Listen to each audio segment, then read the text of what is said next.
compound and complex sentences. In this session, we are going to learn this topic. Let me explain what is a simple sentence. A simple sentence contains only one main clause. And what is a compound sentence? A compound sentence contains two or more main clauses. What is a complex sentence? A complex sentence contains one main clause and one or more subordinate clauses. We know main clause is also called a principal clause and a subordinate clause is also called an adverbial clause. Simple sentence అంటే ఒకే ఒక main clause ఉంటుంది. ఈ main క్లాజ్ని మనం principal clause అని, independent clause అని కూడా చెప్పుకుంటాం. కాంపౌండ్ సెంటెన్స్ అంటే ఒక కాంపౌండ్ సెంటెన్స్లో రెండు లేదా అంతకంటే ఎక్కువ మెయిన్ క్లాజెస్ ఉంటాయి.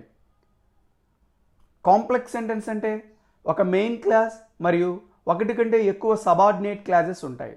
సబార్డినేట్ క్లాజెస్నే మనము అడ్వర్బియల్ క్లాజ్ అని అండ్ డిపెండెంట్ క్లాజ్ అని కూడా మనము పిలుచుకోవడం జరుగుతుంది. Simple sentence one main clause, compound sentence main clause plus main clause having coordinating conjunction. Complex sentence one subordinate clause and one main clause. ఇక్కడ మనం గమనించినట్లయితే ఒక సింపుల్ స్ట్రక్చర్ ఇవ్వటం జరిగింది. Simple sentence one main clause, compound sentence main clause plus main clause having coordinating conjunction. Complex sentence subordinate clause plus main clause. Transformation: how to change a simple sentence into compound sentence and a complex sentence.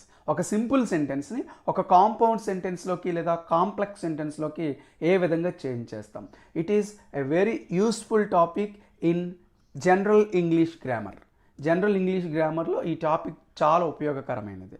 Look at the example. In spite of poverty, Geeta is honest.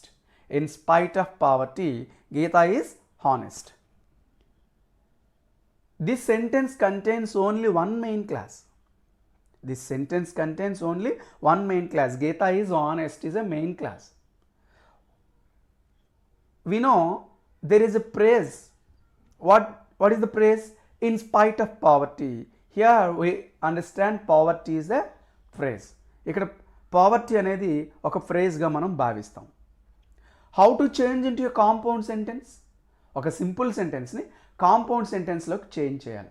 First, what is a simple sentence? Simple sentence contains only one main class. What is a compound sentence? Compound sentence needs two main clauses with coordinating conjunction. ఇక్కడ గమనిద్దాం ఒకసారి. Compound sentence అంటే ఏంటి? Main clause plus main clause. Already there is a main clause in simple sentence. Bring that main clause. ఇప్పటికే simple సెంటెన్స్లో ఒక main clause ఉంది. ఆ main క్లాజ్ని మనం ఇక్కడ కాంపౌండ్ సెంటెన్స్లో ఉపయోగిస్తాం. ఏంటి ఆ main clause? Geeta is honest. ఆ మెయిన్ క్లాజ్ని మనం ఇక్కడ యూజ్ చేస్తాం. We need another main clause. మనకి ఇంకొక మెయిన్ క్లాజ్ కావాలి. So the phrase in simple sentence is converted into a main clause. Simple సెంటెన్స్లో ఉన్నటువంటి ఫ్రేజ్ని మనము ఇంకొక మెయిన్ క్లాజ్గా తయారు చేయాలి. What is the phrase? In spite of poverty. The important part is poverty. Now, make a subject and make a verb. Who is the subject? Geeta, right? Geeta. What is the verb? Is. Poverty can be converted into poor. Now, we prepare a main class. Geeta is poor. ఇప్పుడు ఆ in spite of పావర్టీలో poverty అనేదాన్ని ఫ్రేజ్గా భావించి మనము ఆ మొత్తాన్ని ఒక main క్లాస్గా తయారు చేసుకోవాలి. మెయిన్ క్లాస్గా తయారు చేసుకోవాలి అంటే గీతా అనేది సబ్జెక్ట్ కాబట్టి గీతా అనే సబ్జెక్ట్ని తయారు చేసి టెన్స్ ఫాము సింపుల్ ప్రజెంట్ టెన్స్లో ఉంది కాబట్టి ఈజ్ అనేటువంటి వర్బ్ ఫామ్ని తీసుకొని వచ్చాం. పావర్టీ అనేటువంటి పదాన్ని పూర్గా తయారు చేసాం. నా అంటే ఒక యాడ్జెక్టివ్ ఫామ్ వచ్చింది పూర్ అనేది.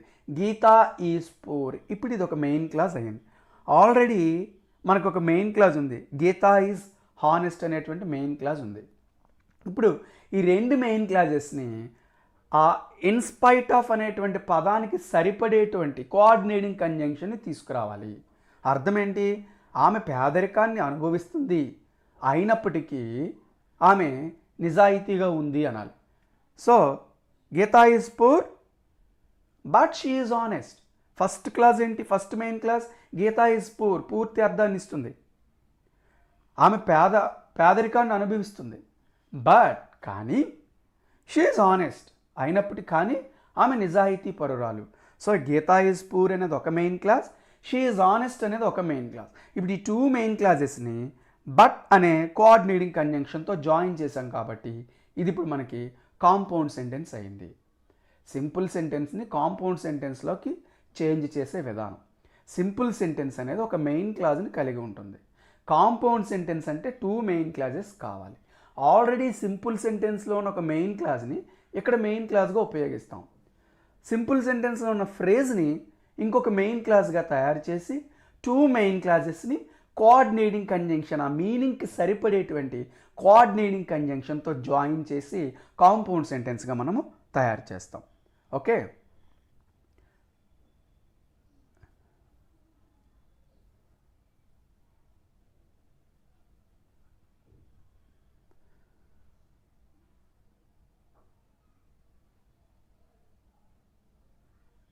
Right. How to change into complex sentence. ఇప్పుడు కాంప్లెక్స్ సెంటెన్స్లోకి ఎలా చేంజ్ చేస్తాము? Use the above two clauses to make complex sentences. What are the above two clauses? Geeta is poor but she is honest. Remove బట్ని తొలగించే two క్లాజెస్ని ఇక్కడ మనం ఒకసారి నోట్ చేద్దాం. Geeta is poor, she is honest. These two are main clauses. ఈ రెండు కూడా main clauses.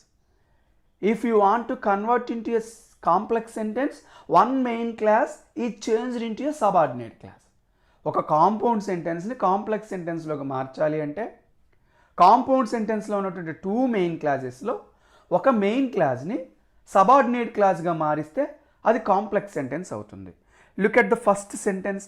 Geeta is poor, she is honest. Geeta is poor is a main class, she is honest is a main class. Now we can change the first main class into a subordinate class. Just add though before it. ఏం లేదు, దో అనే పదాన్ని తీసుకొచ్చి Geeta is poor అనే main clause ముందర ఏర్పాటు చేయండి. Automatically it becomes a subordinate clause. Though Geeta is poor, రెండింటికి డిఫరెన్స్ ఏంటి? గీత ఈజ్ పూర్, గీత పేదరికాన్ని అనుభవిస్తుంది, పూర్తి అర్థాన్ని ఇస్తుంది, main class. When we add though before it, మరి దో అనే పదాన్ని తీసుకొచ్చి గీత ఈజ్ పూర్ ముందర ఉంచితే ఎలా ఉందో చూడండి. దో గీత ఈజ్ పూర్, గీత పేదరికాన్ని అనుభవిస్తున్నప్పటికీ, అంటే ఇది పూర్తి అర్థాన్ని ఇవ్వలేదు, ఇది సబార్డినేట్ క్లాస్ అయింది. సో ఈ విధంగా though Geeta is poor, she is honest. Geeta పేదరికాన్ని అనుభవిస్తున్నప్పటికీ ఆమె నిజాయితీగా ఉంది. So in this way a complex sentence can be made. ఈ విధంగా ఒక కాంపౌండ్ సెంటెన్స్ని కాంప్లెక్స్ సెంటెన్స్గా మనము తయారు చేయొచ్చు. Okay, difference between compound and complex sentences.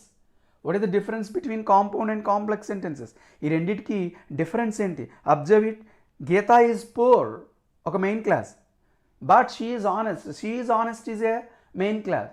These two main clauses are joined with coordinating conjunction but as per its meaning.